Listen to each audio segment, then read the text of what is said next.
Hello everyone. Today we're going to be talking about what makes some bees Africanized and how they're different from regular honeybees. And I decided to call this presentation The Silence of the Bees because Africanized bees are pretty much like a real life horror story. So let's get started. The first thing that we have to talk about is what is different about Africanized honeybees, what sets them apart from other honeybees. So the first thing that we need to look at is this is a picture of a European honeybee, the type of bee that you would see in this area here in East Tennessee, in most of the United States, in Europe. It's just your regular, when you think of a honeybee, this is the type of bee that you normally would see and think of. This is an Africanized honeybee. And as you can see, there's not a lot of discernible differences at first glance. Their appearances are very similar. So it's important to note that. The main difference, a lot of people think that the main difference between Africanized honeybees and European honeybees is that your Africanized honeybees have a stronger venom or more potent venom or more poisonous venom, and that's actually not true. They have the exact same venom, but Africanized honeybees have a more aggressive nature.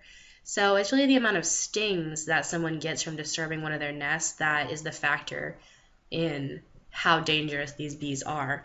For example, if you accidentally stepped on a European honeybee's hive, you would get anywhere from 1 to 200 stings, and the only way you would get 200 stings is if you managed to disturb every single bee individually and they all made the conscious decision to sting you, and that doesn't happen very often because they're not that aggressive. If you stepped on an Africanized honeybee's hive, you could get up to 2,000 stings in your body of the same venom, but the large number of it is what ends up seriously impairing, injuring, and even killing people sometimes. And it's because they're really aggressive. They're an aggressive type of bee, especially compared to European honeybees. So next, we're going to talk about where Africanized bees came from and how they got here to America, because they are not a naturally occurring species. They are a human creation. Believe it or not, Africanized honeybees are the result of an experiment gone horribly wrong. And yes, it is very similar to the story of Dr. Frankenstein and his monster.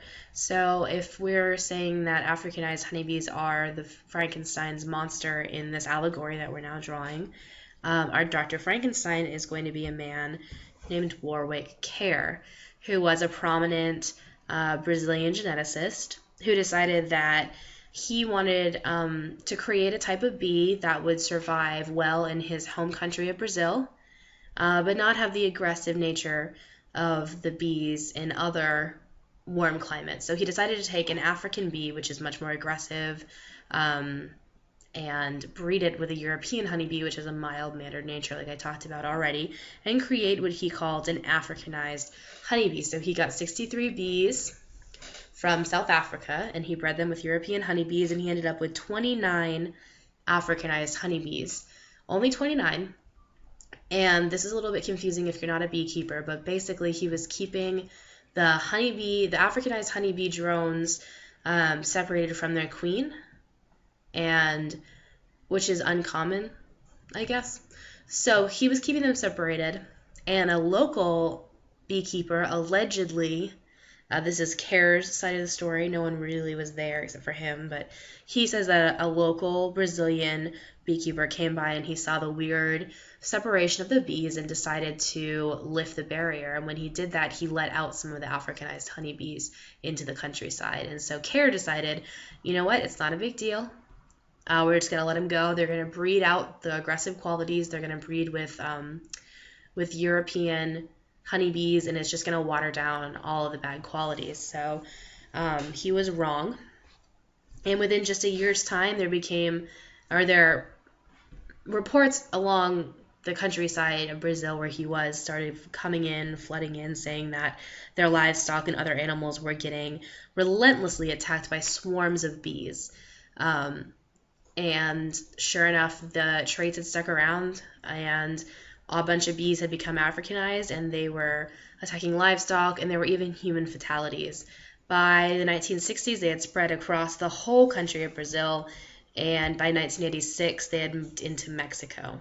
So they spread across Mexico, and next thing you know, they had moved up into the United States, And of course, they mostly resided in, and they still mostly reside in southwestern states, Arizona, New Mexico. The first one was sighted in Texas.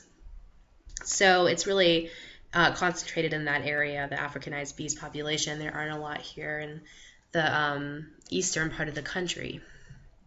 So that's where they came from, and now we're going to talk about how you can tell which bees are Africanized. And the truth of the matter is that you really can't. I showed you at the beginning what they look like, and they really look like a regular bee. Especially, I mean, you're not going to really have a chance to get up close and personal with them, so it's best to treat all bees like they are killer bees. And respect all living creatures always, but especially something that has a poisonous stinger in its body and would sting you without thinking. So just make sure that you're respecting bees.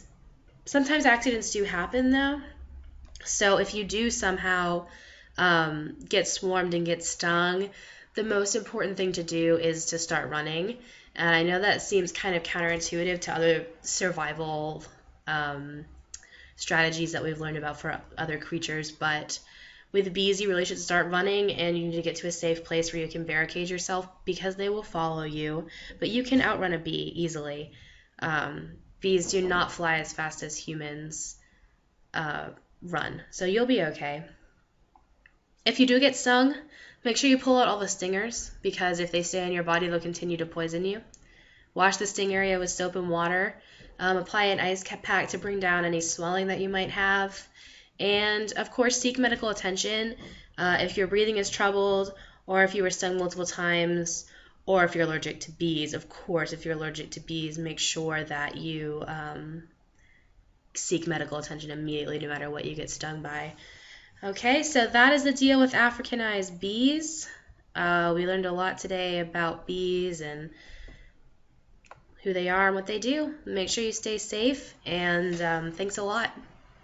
Warwick Care. All right.